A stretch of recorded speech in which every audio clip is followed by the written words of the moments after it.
Welcome back to GDT Tech Reviews. In this video we are going to do a detailed review and pick the top 5 best DSLR cameras under $1,000 2022. So let us get started and the review based on our studies and small research. If you have any personal suggestion, do let us know in the comment section. If you are for the first time, don't forget to subscribe and click on the bell icon for more videos. We will be also providing affiliates link to purchase from Amazon. Kindly use to for best offers and purchase from anywhere in the world. So let's get started. The new EOS Rebel T7 is one of the smaller DSLRs on the market. It weighs 1.75 pounds, with a battery and SD card, and measures 5.1 by 3.9 by 3.1 inches. The grip is wrapped in textured rubber for a solid and comfortable handhold. The T7's body is otherwise mostly plastic, but the modest build quality is not surprising given the camera's price.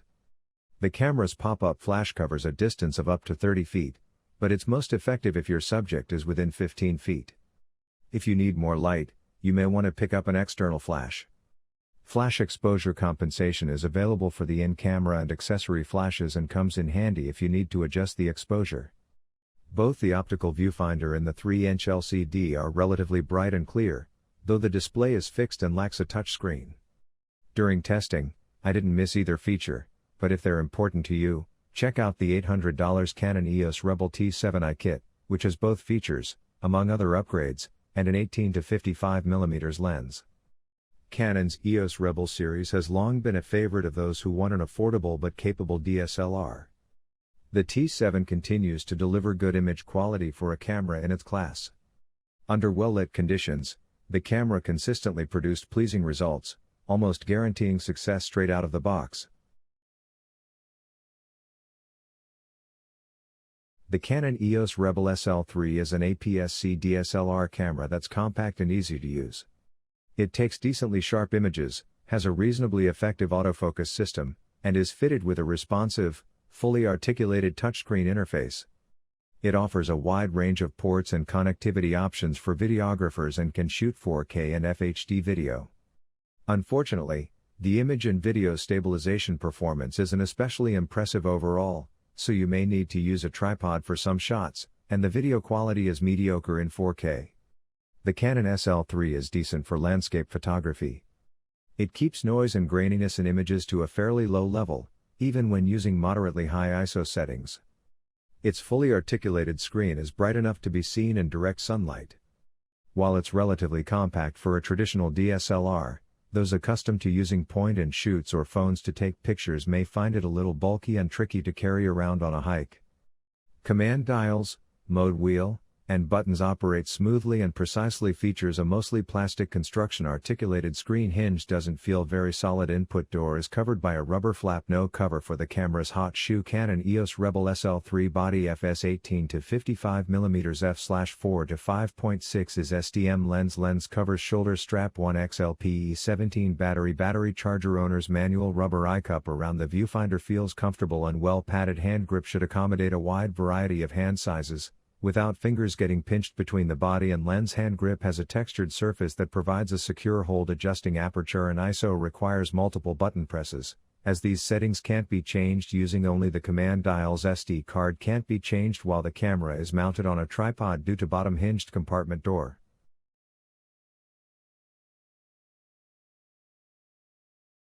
As far as features go, the specs for the D5600 are pretty much identical to those of the D5500. Resolution remains the same at a decent 24.2 MP, with the APS-C sized CMOS sensor again shunning an optical low-pass filter in the quest to pull out even more detail from the data recorded.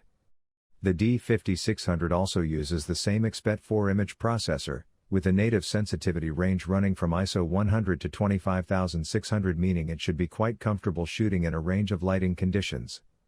The optical viewfinder provides coverage of 95% of the frame, pretty standard on an entry-level DSLR, so for some key shots you may want to double-check the composition on the rear display to ensure that nothing unwanted has crept into the extreme edges of the frame. Speaking of the display, there's the same 3.2-inch vari-angle touchscreen display with a 1,037,000 dot resolution, although its operation has been improved. It now offers the frame advance bar we've seen on both the D5 and D500 to speed up toggling through images, as well as a crop function for use during playback. While 4K video is pretty much a standard specification in 2021, when the D5600 was introduced it was often reserved for more premium offerings. As such, you won't find it here, with Nikon sticking to 1080p capture. You get a choice of 60p, 50p, 30p, 25p and 24p frame rates, so unless you're a hardened filmmaker, there's probably plenty here to be going on with. You can even use a dedicated microphone if you wish, with a dedicated 2.5mm port on the side of the camera. As we've touched on, the most pronounced difference between the D5500 and D5600 is the inclusion of Nikon Snap Bridge connectivity. One thing that the EOS Rebel T8i, EOS 850D has in its favor is a rapid and reliable autofocus system. It's Canon's famous dual pixel phase detection AF that works very well for both photography and video. In the EOS Rebel T8i, EOS 850D's viewfinder mode, it's still a 45-point AF array, and all of those points are the more sensitive cross-type. Switch to the live view mode and it's a 143-point array that covers a broader area of the frame with IAF chucked in, just like in the Canon EOS M50. There is a choice between single shot, mixed action and full action AF modes, with an additional choice of the AF area, including single point, zone, small or large, plus auto. We found the small zone AF mode works a treat for general action, and in viewfinder mode the zone area can be quickly selected using either dial, or by touch in live view mode. Autofocus behavior is different in the 4K video mode to full HD video, and that's because you lose dual pixel phase detection AF. Instead, it's the less effective contrast detection AF which is more prone to focus hunting. It's a further sour point to 4K video here. With the 5-axis digital image stabilization active in its standard mode, smooth-looking handheld panning shots are easy to get. In the enhanced mode, stabilization performs impressively well when walking with the camera in hand, although it is no gimbal. Remember, there is a significant crop factor introduced with stabilization active, so 4K selfie vlogging is not really an option. For photography, many of Canon's lenses offer optical stabilization, including the 18 to 55mm kit lens.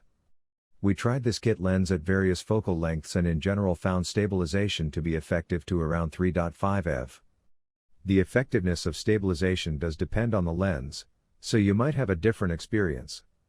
We tested the high-speed continuous shooting mode which, as already mentioned, has a rate of 7 fps using the mechanical shutter and 7.5 fps when using the electronic shutter.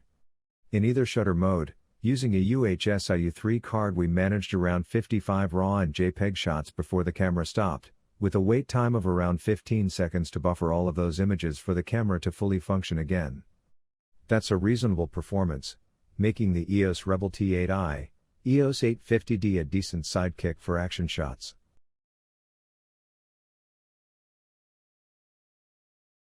The Nikon D3500 is a 24-megapixel entry-level DSLR with an APS-C CMOS sensor that is cheaper, lighter, and has a longer battery life than the D3400 that it replaced.